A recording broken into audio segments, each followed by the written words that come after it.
In this episode, you'll hear about how Kirsten Telan was inspired to write her first children's book and the process that went into that. We also talk about the importance of spreading kindness, especially in the world we live in today. And we cover the topic of fear and not letting fear stop you from stepping outside of your comfort zone and accomplishing your dreams. Then we wrap things up with some good old-fashioned Gen X reminiscing. It's a good conversation. Stay tuned. Nobody's ever gonna take your place. Yeah, I think we should meet in the middle. I follow you 'cause you're the light of the day. I need you like you need me, it's so simple. It's so simple.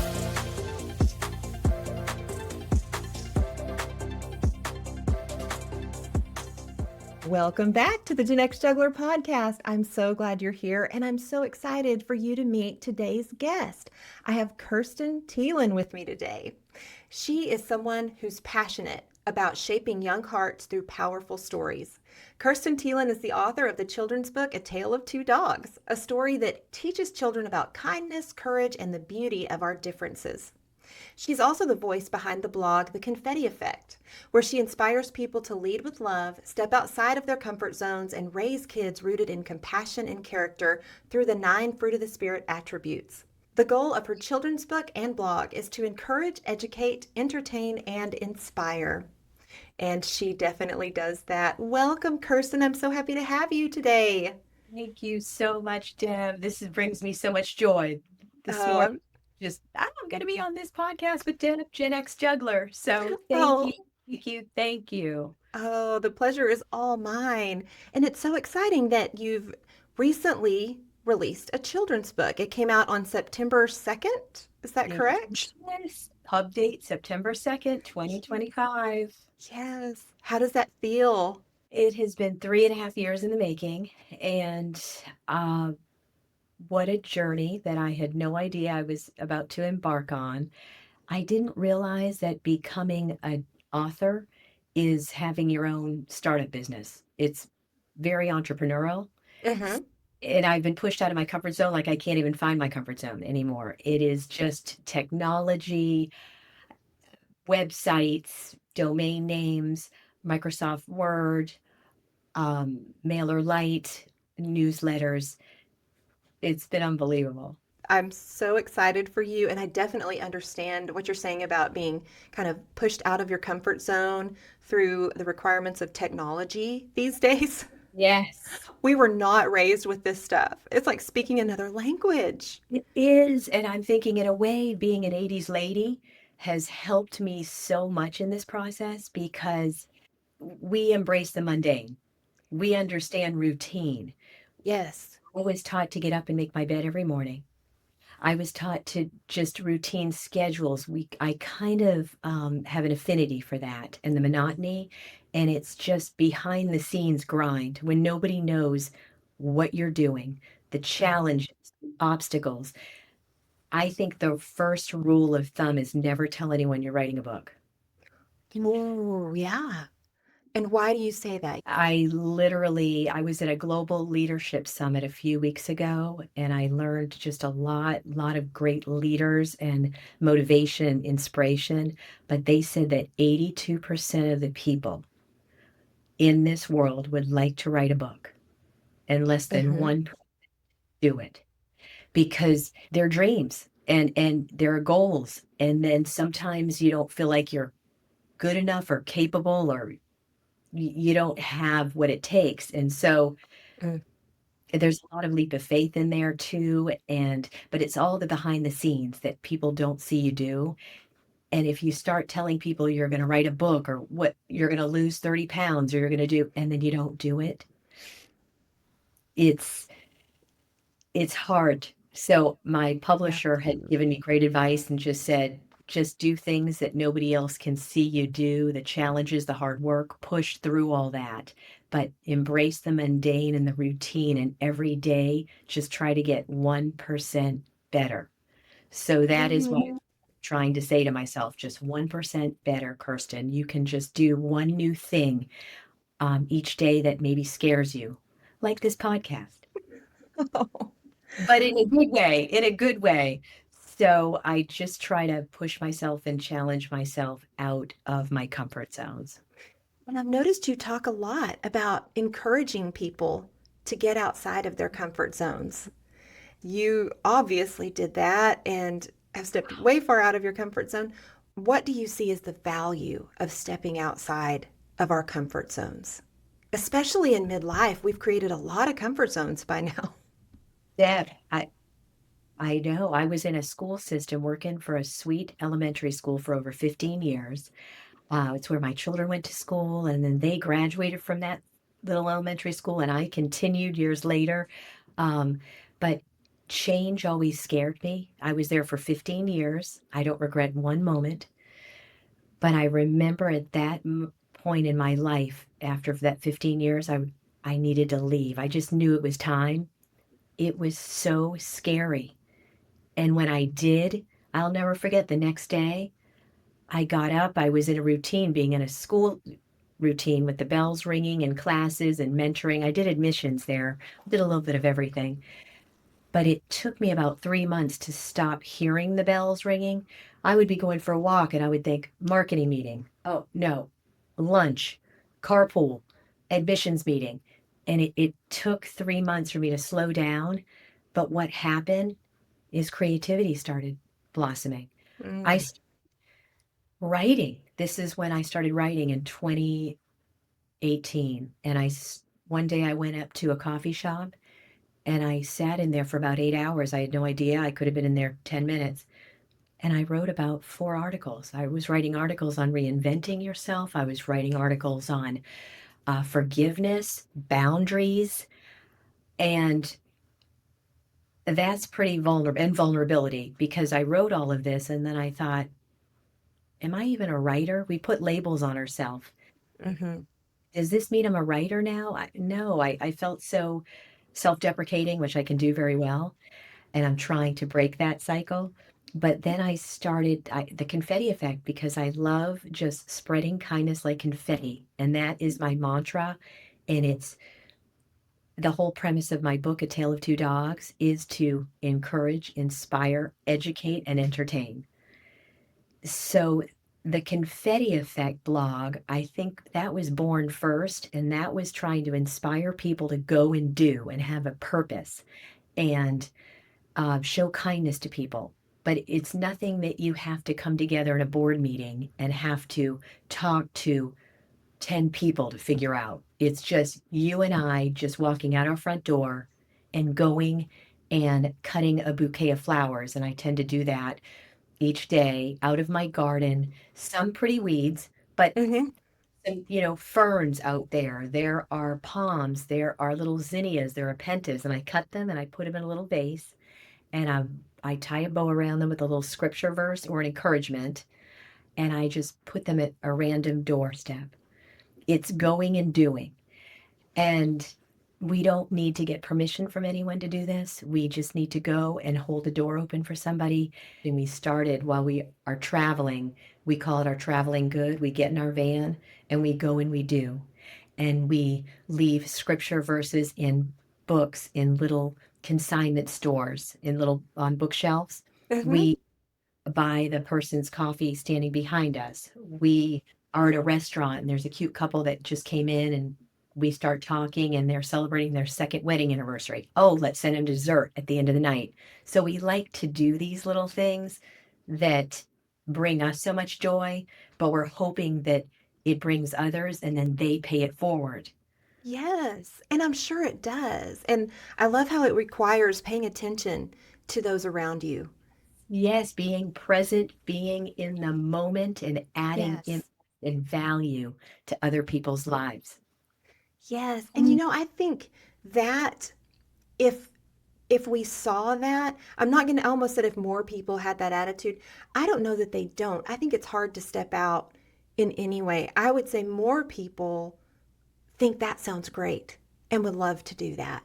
And it's a Yes. little hard to step out. But if we all step out in that way and share kindness with others and make the world a warm place, it would encourage us to step out of our comfort zones in other ways because we wouldn't be worried about the judgment of others. We'd feel encouraged. It's cyclical. in a It's way. so cyclical, Deb. And there's something that you just said that resonated with me, and it's the judgment of others. Uh-huh. And I don't know if I'm an avid reader. Um, do you know Bob Goff? Have you read any of Bob Goff's books? I have heard of Bob Goff. I have not read Bob Goff. Do I need Well, to? Does that need to happen now? yes, I need to because this is Love Does. And I've read this one and I've read what is the other one? Love Everyone Always. Mm, And what I learned from Bob Goff is that we have to learn how to love hard to love people because some people just are. So we have to love people without judgment. We have to love people unconditionally, and we have to learn how to forgive others, even if they're not willing to forgive us. We have to just do it. And I think forgiveness, if you can't do that, it's just a toxicity that we hold. It makes us end up feeling so sick. And I yes. realize that when I can forgive others, it's a freedom that I've just given myself. It's a gift I've just given myself.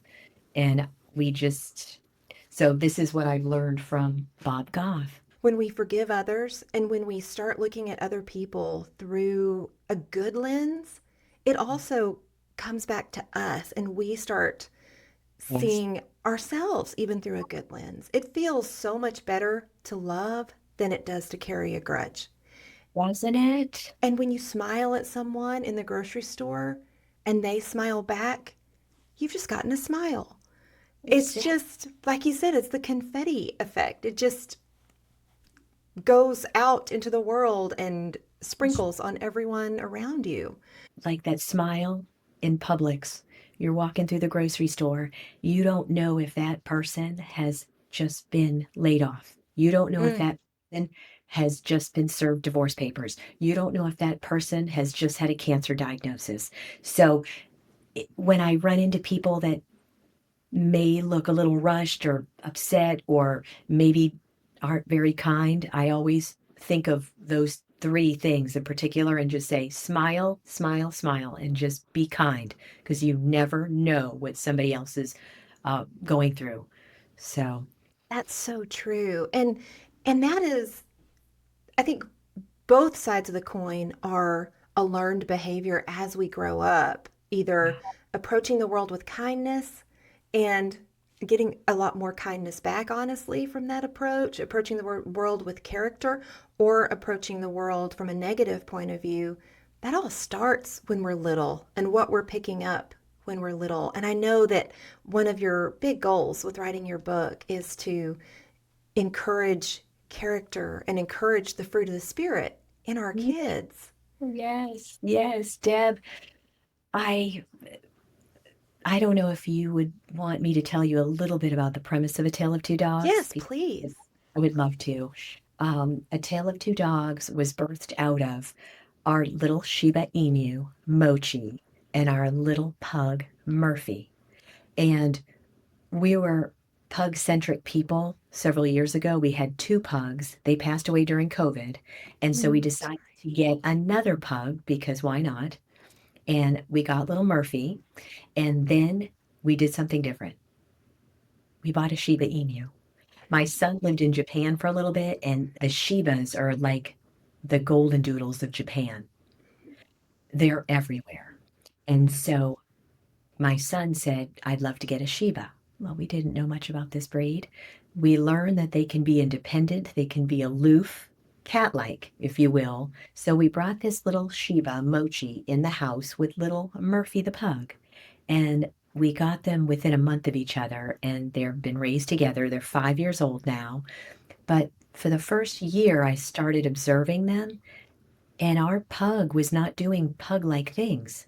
He was digging and he was hunting for frogs and lizards and trying to jump on that tree branch and get stuck in that little hole and dig himself out of here. And I thought, I think he's taking on Mochi's characteristics. So then Mochi, the Shiba, started sitting on her lap. She's wanting a good massage every day, just really present. She is such our little foxy lady, we call her. but they are distinct breeds from two different countries, Japan, the Shiba, China, the Pug, and this is where they were bred, and these are the unique characteristics of these two dogs. So I sat down one day and I wrote a rhyme about how their differences are making them stronger and better together. Mm, You can imagine this just tied in so much with the several years before my Confetti Effect and what I would write about with kindness and goodness. And then I was in a Bible study, a Galatians Bible study, and I was woken up one night and at 2 in the morning, and I was just nudged to change all of my adjectives in my book to the 9 fruit of the Spirit words. And it was out of the Galatians 5:22-23. Let me see if I can get all these, but joy, peace, love, patience, goodness, kindness, faithfulness, gentleness, and self-control. And somehow all those 9 words were going to fit into this little rhyme. And that's what I did. So I thought, no, these are the 9 attributes and qualities that are just so full of goodness. good. And I'm going to put them in my book, and I am going to have it be sunshiny, confetti colors. The illustrations are vibrant. And I think that young children are going to like all of the yellow and the orange and the pops of green and blue. And we have rainbows, we have sunbursts, and we have the little 9 attributes of the fruit of the Spirit just hidden within. And then we have confetti all over the book, and some of the confetti are in the shapes of little crosses, which are fun too. So again, educating on the fruit of the Spirit, entertaining with these 2 fun pups, and inspiring and encouraging that we can all coexist. And I think in this time when there can be a lot of negativity, don't puppies make you just feel so good? They love us unconditionally. And I think that everybody loves dogs, and we can learn a Yeah. lot from them. And I think this can translate into humans and just humanity and just being good and kind to one another. That's just wonderful how that was put in your world to apply your confetti effect to the fruit of the spirit through watching your dogs interact, and then bring it to this children's book that is, I can tell it's going to be so entertaining. For little kids, and so visually exciting to them, which they need. My granddaughter left this morning. Oh, She and Ember, her, yes, right? Ember was here, and um, Spark of yeah, joy. my my little spark of joy. That's a reference to episode 5 of the podcast. One of my favorites. Oh, thank you so much. She was here this week, and I've been seeing the world through 2-year-old eyes all week Wow. long. Whenever you talked about the confetti on the outside, I could hear her saying, "Oh, sprinkles," because she loves sprinkles. Oh, sprinkles. I love it. I love it. I love it. And that's something to keep in mind. So many of us have grandbabies now, and Yes.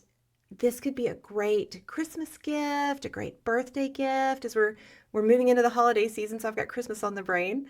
But this could be a great gift for our little ones to start them really little, thinking about love, joy, peace, patience, kindness, goodness, faithfulness, gentleness, and self-control, and apply that to their, because they think about this. It's not like they're going to read it and walk away and it's not going to stay with them. They Right. really ruminate on what they hear and what they see because they're processing everything all the Which time. Everything's new. everything is so new. And it helps too that uh, the pug and Shiba, these 2 breeds, they look like little characters. They're funny. And so I think they might bond with them. Growing up, Deb, we had finger puppets. Do you remember how we did puppet shows? We Yes. didn't have screen time. And I got to thinking, what can I do to make these characters come to life? What can be engaging that has nothing to do with screens, with iPads, with anything? And I thought, finger puppets, little felt puppets, the way we did it. And so I have little finger puppets that go along with this book, one of little Mochi and one of Murphy. And it's so interesting. I don't know that a lot of 2-year-olds and 3-year-olds even know how to use a finger puppet or put them on their fingers and just kind of read along with the book. And I think Yeah. you're so good. I don't, are you Mimi? I am Lovey. You're Lovey. Of course you're Yes. Lovey. Yes. So, having you, Lovey, reading while Ember has little finger puppets on, she can pretend along with the story. There's a little conflict in the book, and Mochi has to help Murphy, and they can use these little finger puppets to kind of walk along the plot. And I think it's also good for children who learn visually. So, anyway, I'm so excited about that and bringing that old school back um, Yes. into this. And that's so fun. It never gets old to play puppets and finger puppets, and it just brings our kids into the story. It just sounds like a great experience for our little ones and to come away with the idea of having good character and being kind and helping our friends. I try to, when I get together one on one with a friend, like this is the way we're doing it today, I feel like my goal is just to leave that person better off than here he was before we met. So I just always try to say before I get together with somebody, just how can I help them or add value to their life, as we were talking about earlier, Mhm. pack them and encourage them and just leave them a little better off than they were before we got together. I So, love that. I absolutely love that. If you run into someone who wants to write a children's book and has yeah. had no experience in it, as you said, it's a scary undertaking to just step out. What would your advice be to someone who is feeling that in their heart? Like, oh, wow, that sure sounds like something I'd like to do. We beat ourselves up. We don't think we can do these kinds of things. I'm here to tell you that if I could do this, anybody in this entire world can. And as I had mentioned earlier, it's everything you do behind the scenes. It's starting very consistent, small little habits every single day. As I said, I'm an avid reader, and I'm going to throw out another book, Atomic Habits. Have you heard of Atomic Habits by I James have Clear? not. I have not. I'm writing it That's down right now. one of the reasons I was able to do what I'm able to do.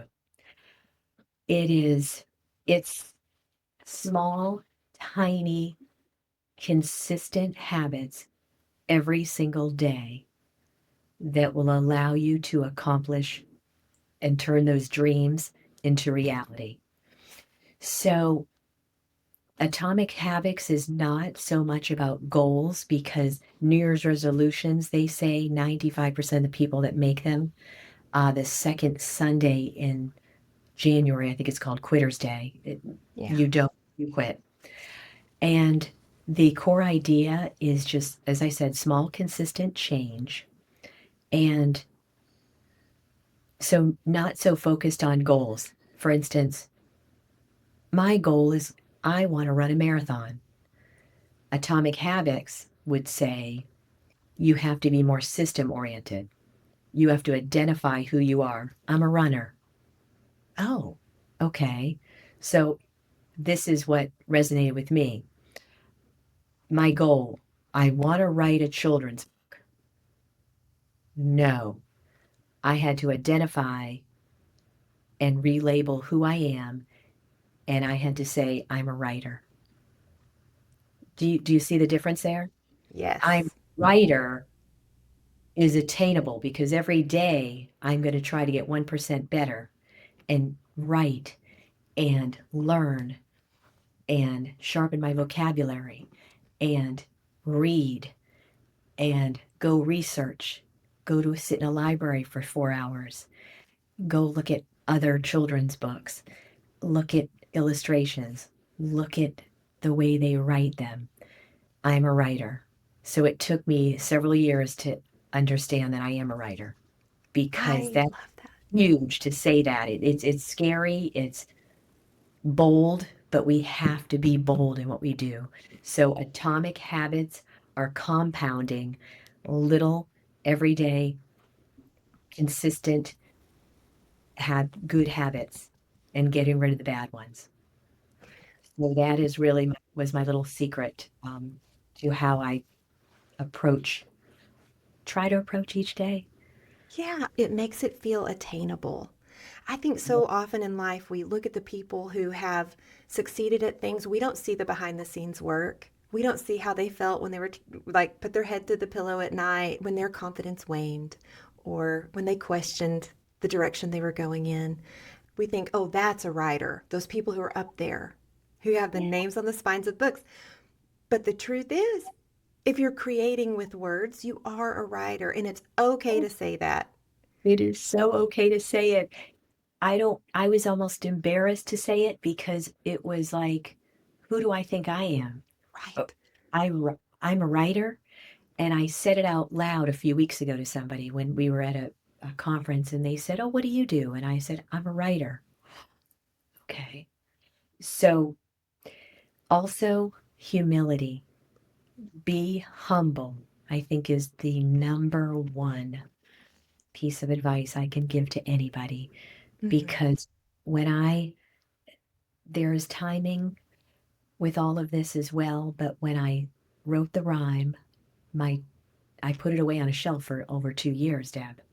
I put it away, and then as I was cleaning and dusting and cleaning a bookshelf, I took it out and I read it, and I read my author's note on there, and I thought, huh, I guess the perspective of reading something years later is pretty cool. And I read it to my young adult children and my husband, and they said, "That's cute. You should try to get it published." And oh, yeah, yeah, I'm going to get that published. And again, I just stuck with it. I didn't force anything. I don't believe in trying to force a little circle in a square peg. And I think this is where maturity comes in. I sat back, I prayed about things, I didn't rush anything, and I let things unfold. And I'm still doing that right now with book content and marketing. It's very overwhelming. People are like, you should do this and you should set up over there and you should do that. And I'm going to sit and I'm going to wait and the right opportunities are coming, but I don't want to do any of that. My goal is to just be with little kids in these bookstores and schools and read to them and love on them and just, I don't know, maybe inspire them to love reading and the nine fruits. Um, anyway, I have so much to say and I feel like I don't know where to start, but another point I want to make is to be true to who you are, to who Deb is in all of her friend groups. Isn't that to be? Mhm. I started doing that. I'm the same Kirsten I am at church, with my friends, in Bible study, in my neighborhood, with my colleagues, with my family, trying to be congruent and aligned. And that has helped me so much to figure out who I am. I sometimes in a job setting, you're a different person. You could have two or three different selves, but the true self is definitely the new self, the new way to move in your life is a big point of wisdom for me. It's taken me a while to figure out be the same person around everybody. Um, and also, I was at this conference, and they said that you always want to shoot for a lighthouse. Be a lighthouse. Be steady. Be rooted. Be grounded. And let your light just constantly shine. What do lighthouses do, right? Can't Mhm. you picture a lighthouse? The light just keeps, and it's consistent, and it's shining, and it's bright, opposed to a shooting star that you see that kind of goes, and it could be shooting up, but then where does it go? Yeah. It's not steady, it's not rooted, it's not grounded. So we want to shoot for being more like a lighthouse. So that is some good wisdom that I attained recently as well. And it really resonated with me. That is so wonderful. And I've been hearing so much lately about authenticity, your core values, getting to the root of who you are. I had David Osk on the program not long ago, and he's a part of Dr. Andy Garrett's True North program. He's a lead coach with that, and it is all about operating in authenticity and how that changes your world and how it's different than there's no room for inflated ego or for performance, or it's just operating in exactly who you are. Everyone else around you is more comfortable. You move through life so much more comfortably, knowing what direction you should go in based on your internal compass that is there for you, that God put there for you. And that helps to not only direct us, but when we step out into something that we feel like we're supposed to do, like writing, like starting a podcast, like going into any profession or any entrepreneurial situation where you kind of have to say, I'm creating this space for me here because this Yes. is where I feel like my purpose has led me. And you feel that imposter syndrome, the who am I? Who am I to do this? Right. And operating authentically, and I'm speaking as though I have some authority over this. I'm learning this. I'm learning. Girl.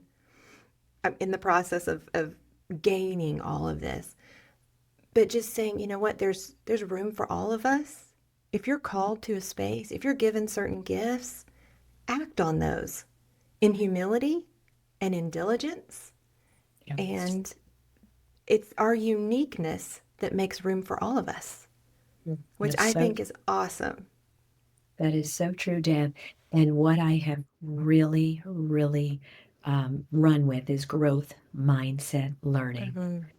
opposed to fixed mindset learning. So all the Yes. things, learning your podcast, how you're doing this, this book, writing this book has become a startup business, as I mentioned, and I'm having to learn new things every day. Could you imagine if I decided, no, I don't want to learn that. I don't want to figure out technology.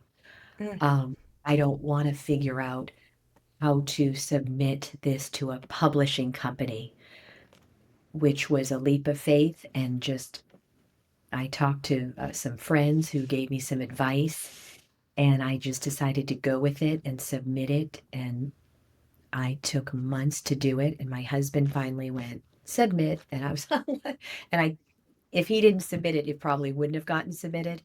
Um, but if I could share that the company that I submitted this to online,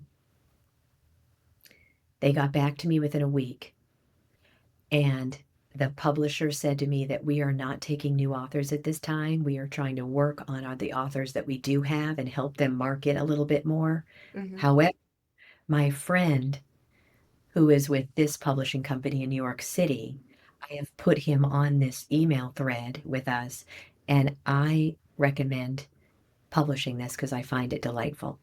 So that is how all of this happened. And so I got in touch with them. I had several interviews, but the number one thing they asked me is how I am with learning, growing, doing, and criticism.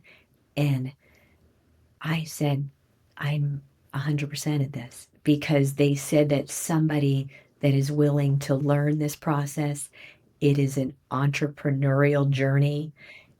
You have to learn from the experts and you have to kind of do what they tell you as far as leading. And Mhm. they do, not everybody is built for it and not meant for that. And I said, I'm 100% growth mindset learning. So 3 years ago, I really decided to be in this lane and just learn from the experts. Like I'm learning from you today, being on your podcast. I don't pretend I know anything I don't know that's not in my wheelhouse. I love learning from other people. So I think that is something very important too. It is, and I will tell you, I am far from an expert, especially when it comes to podcasting, but I too have had mentors just kind of come out of the woodwork to help me get better. And there's a time when I would have been like, oh, I can't do it yet because I don't know every single thing. It's not perfect. But now part of my excitement of having the podcast now in video form and learning from all these great people is that my community the Gen X jugglers, whom I love dearly. And the reason that I keep doing this, even when it gets a little overwhelming at times, is to connect with them. They get to see me grow. They get to see that I started here, I started down here, and hopefully I'm ticking up a little bit as I learn. I love that so much. And I've learned about how fear can just stop us. It can paralyze us. I've let fear paralyze me in so many ways. Imposter syndrome, we're not good enough. Mhm. Who makes us the pro on this? Yeah. What are other people going to think? What are other people going to think? Are they going to judge me for this? Several years ago, when I was preaching, getting out of comfort zones after I left my job of 15 years, I was saying to the kids, you need to get out of your comfort zone. And you know what they said to me? What have you done that has scared you? That you've, and I went to bed that night and I thought, what have I done? Wow.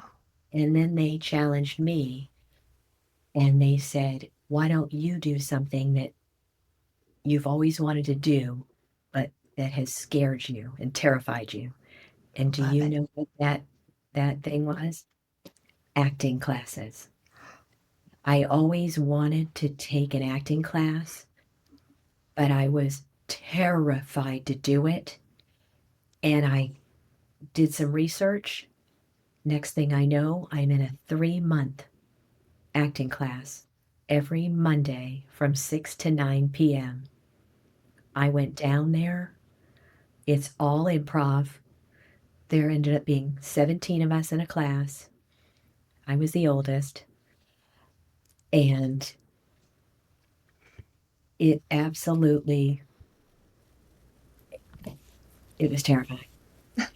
I sat down, the coach, I got there early and I got to we had several coaches, but I got to know him.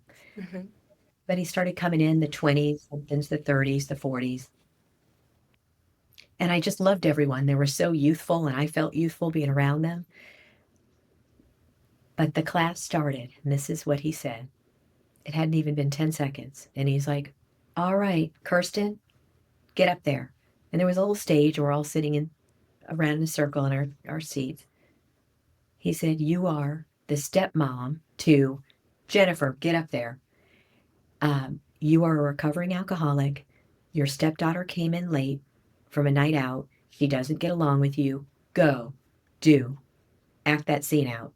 And I said, oh, I can't. I don't do this. I don't do any of this. And everybody started laughing. I said, I can't. I'm Mhm. leaving. And he said, no. And that is the beginning of 3 months of, it was unbelievable. So once you make a complete fool out of yourself, it's easy after that. And everybody was feeling this way too.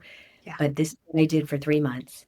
And then they say, oh, now go get an agent. And I am laughing. An agent? Who is going to want me to do anything? And they've encouraged us and I got an agent. What?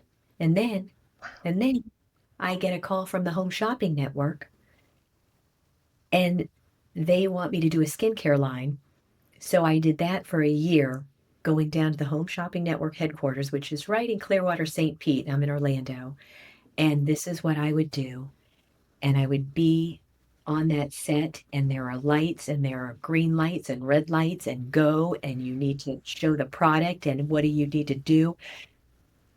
Terrified, but I did it. I did it. And I Yes. feel I've done about 3 years of pushing myself out of my comfort zone, and I didn't know what it was getting me ready for.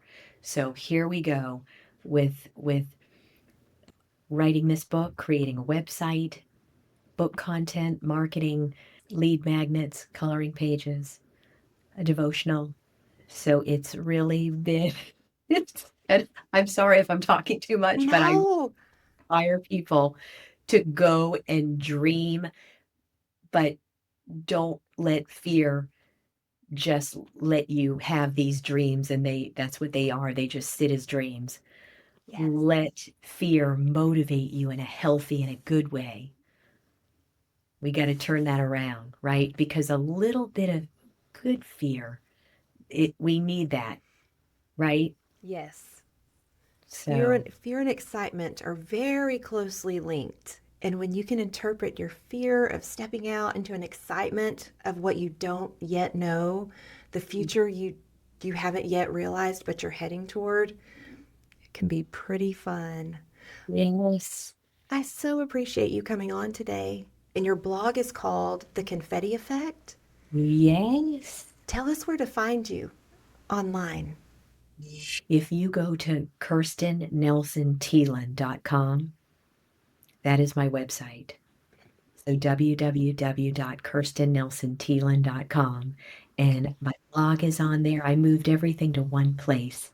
And I have downloadable coloring pages for young mamas. I have a devotional, which is sweet too. And it's all found right there. Wonderful. I will link that in the description so everybody can just go right to it and click on it and find all of your good stuff on there. I so appreciate you coming on today. You've just been a joy.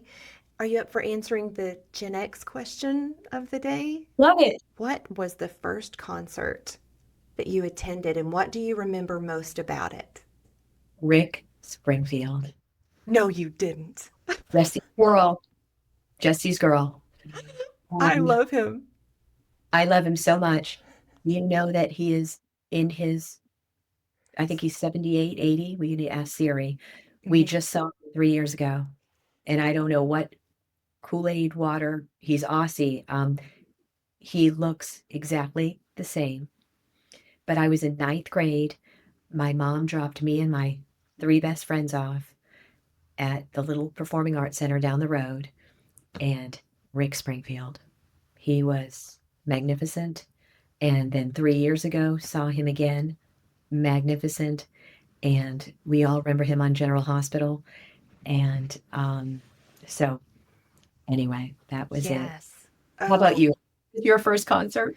my first ever was the Statler Brothers for my mom's birthday, and Reba McEntire opened for them. Wow. I was 6 years old, and I saw her up there in her sparkly blue outfit, and I thought, that girl's going to be somebody. My first Wait. ever concert that I chose to go to was Def Leppard in Oh, '93, oh the my God. Adrenalize tour in the round. It will live in my brain forever. Of I course. can't hear so great out of my left ear to this day, and I think it was from that concert, Love it. really We close to the saw stage. Def Leppard with Guns N' Roses Right. and Journey, and we've seen all the hair bands. I know you love them as much as we do. Yes. They're happy and just our old school times of pranking and fun and just being at the roller rink and riding our bikes around the neighborhood and building forts and Pac-Man and Polaroids and all of this stuff. Yes. And all Oh, the good stuff that we can all reminisce about. My best friend and I went to see Journey, Def Leppard, and Steve Miller Band last oh, August. And they are, Steve Miller, I believe, is in his early 80s. And he loves. was just as great as ever. Mm.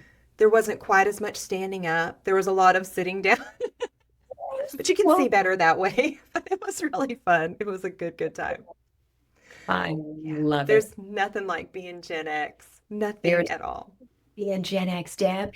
It also taught us patience, and that's another quality, along with humility, that we all need. But uh, Hmm.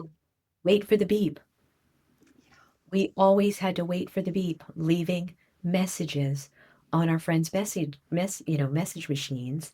We Yes. had to write letters, and that could take weeks to get a response back. Hmm. We had to learn a lot of patience that way. We didn't have online tutorials. We had to figure things out, how to put things together. We were Siri, is like what I like to say, right? Yes. We had to be resourceful, and we could always just figure it out with our friends. And so it was a whole different wonderful world, wasn't it? It was. It was a wonderful world. I find that I still enjoy asking questions that I could just Google. Sometimes I just want to ask a friend, and they're like, you could just Google it. Well, I could. Sometimes I just pretend the technology doesn't exist, if only for a moment. Gosh, I know. I know. It has its great uses because it brought us together today.